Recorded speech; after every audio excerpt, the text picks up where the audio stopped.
ശിവൻ്റെ ഭാര്യയായിട്ട് തന്നെ ജീവിക്കുന്നു, അതുപോലെ പെരുമാറുന്നു. അങ്ങനെയൊക്കെ കുറേ സവിഷ്ടമായിട്ടുള്ള കഴിവുള്ള ഒരാളെ തേടിയാണ് ഞാൻ ഈ ചെറിയ വീട്ടിൽ വന്നിരിക്കുന്നത്. ആ മഹാമനുഷ്യന് വേണമെങ്കിൽ ഒരു നോക്ക് കണ്ടോളൂ, ചിരിക്കരുതേ. ഇതാണ് ശിവന്റെ ഭാര്യ, പ്രിയപ്പെട്ട ഭാര്യ വിജയമ്മ. ശിവൻ വിജി. ശിവൻ വിജി അല്ലേ?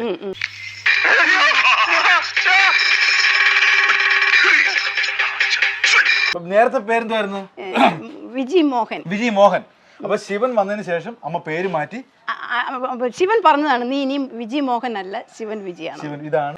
ഞാൻ പറഞ്ഞിട്ടില്ല. അപ്പൊ ഭാര്യയാണെന്ന് പറഞ്ഞതോ? കസിനും കൂടി അല്ല, പിന്നെ എങ്ങനെ ഭാര്യയാണത്? ശിവന്റെ പ്രിയപ്പെട്ട പത്നി, ധർമ്മപത്നി.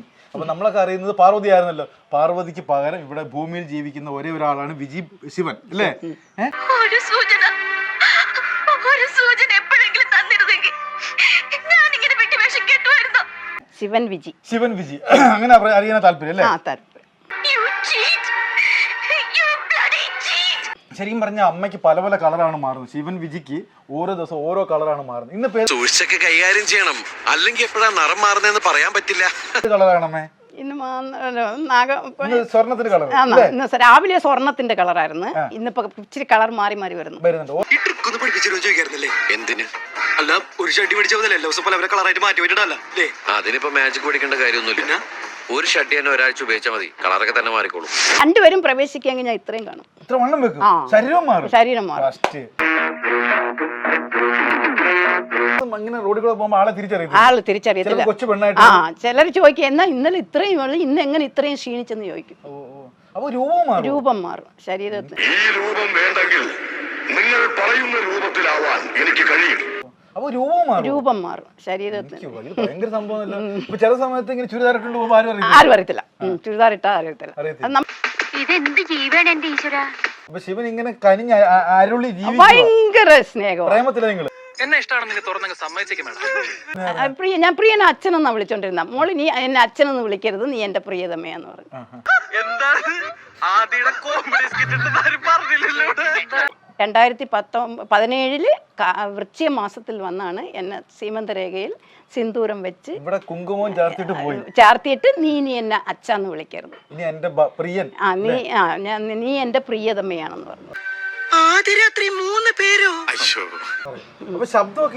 ശബ്ദം മാറും. ചിലർ ഫോൺ ചെയ്യുമ്പോ ഇന്നലെ നിങ്ങളുടെ മോനാണോ എടുത്തത്, ഭർത്താവാണോ എടുത്തതെന്ന് ചോദിക്കും. ആണുങ്ങളുടെ സ്വരം കേട്ടെന്ന് പറയും.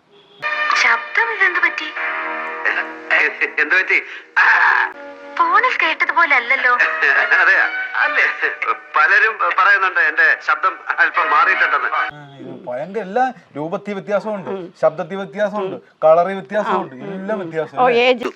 ഒരു പ്രത്യേക ജീവിതല്ലേ? വയസ്സിലും വ്യത്യാസം വരും. ചില സമയത്ത് ഇങ്ങനെ എനിക്കാവത്തില്ല, ചേറിയെന്ന് വെച്ചാൽ എനിക്കാവത്തില്ല, അതമാതിരിയായി പോകും. ഇവിടെ എന്തായാലും ഈ ഗ്രാമം മുഴുവൻ വിജയമ്മ ശരിക്കും പറഞ്ഞ നല്ല രൂപത്തിൽ കണ്ടിട്ടില്ല. ചിലപ്പോ െല്ലാം കാണുമ്പോൾ തിരുവണ്ണാമലയിൽ വന്ന് എനിക്ക് സല്യൂട്ട് അടിക്കും. സല്യൂട്ട് അടിച്ചപ്പോൾ ഞാൻ വലിയ ആളായില്ല. എനിക്കറിയാം സല്യൂട്ട് കൊടുത്തത് ശിവൻ പ്രിയനാന്ന് എനിക്കറിയാം. അത് ഞാൻ ചോദിച്ചു, ഞാൻ കാണുന്നത് അച്ഛനെയാണെന്ന് അവരോട് ചോദിച്ചും പറഞ്ഞു. അവരിങ്ങനെ ആന്ന് പറഞ്ഞു. ഇവൻ നമ്മളെ കുഴപ്പിക്കാനുള്ള പരിപാടി, ഇവനിതിൽ എന്തോ കൈയുണ്ട്. എന്നിട്ട് ചെറിയൊരു സെറ്റപ്പ് ജീവിച്ചാൽ മതിയോ ശിവന്റെ ഭാര്യക്ക്? വലിയൊരു കൊട്ടാരത്തിൽ അങ്ങനെ ആക്കുമെന്നാ പറഞ്ഞേക്കുന്നത്. നിന്നെ തേടി ആള് വരും. അന്നേരം എനിക്ക് നമ്മളിവിടെ ഭൂമിയിൽ രണ്ടുപേരും ഒന്നിച്ച് ജീവിച്ചതിന് നീ കൈലാസം പണിയണം. അപ്പൊ ശരിക്കും പറഞ്ഞാലേ സ്വർഗത്തിൽ നടക്കുന്ന കാര്യങ്ങളൊക്കെ അമ്മ കേൾക്കുന്നുണ്ടോ? എനിക്ക് കാത് ശിവന്റേതായി കഴിഞ്ഞ് കണ്ണ് ഈ മുക്കോടി ദേവറുകളെയും കണ്ടു. അഗസ്ത്യ മുനിവർ എൻ മടിയിൽ വന്നിരുന്നു. എന്നെ അങ്ങ് കൊണ്ടുപോകാൻ പറഞ്ഞു. ആ നിമിഷം എനിക്ക് ശ്വാസം ഇല്ലാതായി മരിച്ചു. 1 hour ഞാൻ നോക്കുന്ന ശ്വാസം ഇല്ല.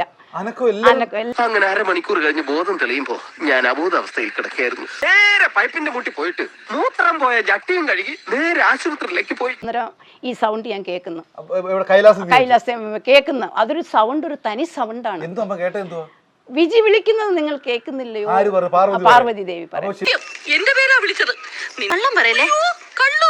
പിന്നെ മുഴുവനും സത്യമാ? മുഴുവനും സത്യമല്ല, എന്നാലും മുക്കാലും സത്യമാ. കളർ മാറി കേട്ടോ, ഇത് കണ്ടോ? ഇപ്പൊ കളർ മാറി, ഡാർക്കായി കണ്ട അല്ലേ? മാറുമ്പോ എനിക്കറിയാം. സീരിയസ് ആയിട്ട് പറഞ്ഞാണോ അല്ലെങ്കിൽ നമ്മള് പുതിയതാണ്. ഇപ്പൊ ശരിക്കും നേരത്തെ സ്വർണ്ണമായിരുന്നു, ഇപ്പൊ കളർ മാറി മാറി വരികയാണ്. ഇത് ഓരോ ദിവസം പല പല കളർ. ഒരു ദിവസം നോക്കിക്കൊണ്ടിരിക്കും ക്രിസ്ത്യൻസെ കണ്ടുപിടിച്ച് പാണ്ടിച്ചേരിയിൽ നിന്ന് കറുപ്പായിട്ട് വരികയാണ്. ഇന്ന് ഫുള്ളിന് കറുപ്പ് കറക്കും ആഫ്രിക്കയിലെ ദൈവം തോന്നുന്നു. നമുക്ക് ഇത്രയും കഴിവുണ്ടായിട്ട് എന്തുകൊണ്ട് ഭർത്താവിനെ അസുഖത്തിൽ നിന്ന് രക്ഷപ്പെടുത്താൻ പറ്റില്ല? നീ ഇപ്പൊ ചോദിച്ചത് ഒരു ആദ്യം ഊണ ആൻസറാ. ഞാനത് ചോദിക്കരുതായിരുന്നു. നിന്റെ അതീവ ഭക്തയ്ക്ക് വേണ്ടി 6 വർഷം നീട്ടിക്കൊടുത്തു.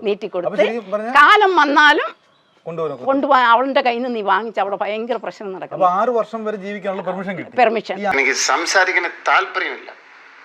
അപ്പൊ ഞാൻ പൊട്ടനാ? ഇത്രയും ഞാൻ ചെയ്തുകൊണ്ടിരിക്കും, ഞാൻ പൊട്ടനാ? അങ്ങനെ തോന്നിക്കും നിഴലായിട്ട് എന്റെ കയ്യിൽ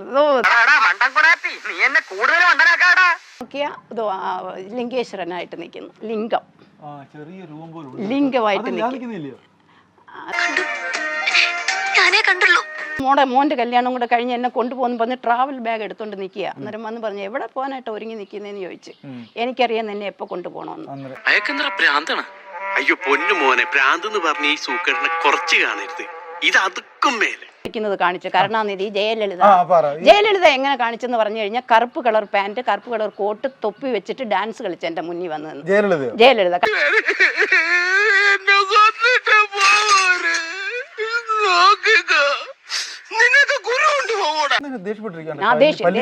പ്രിയന് ദേഷ്യം. രാഷ്ട്രീയക്കാരന്മാരെല്ലാം നശിപ്പിച്ച് കള്ളന്മാര്, 1-ാം നമ്പർ കള്ളന്മാര്. എന്താ ഉറക്കം വരുന്നു പറഞ്ഞുകൊണ്ട് ഇന്നത്തെ എപ്പിസോഡ് ഇവിടെ അവസാനിപ്പിക്കുന്നു. നീ ഞാനിവിടെ നിന്ന് ഡയലോഗ് പറഞ്ഞ കരഞ്ഞു. ഉസ്മാനെ രക്ഷപ്പെട്ടോ.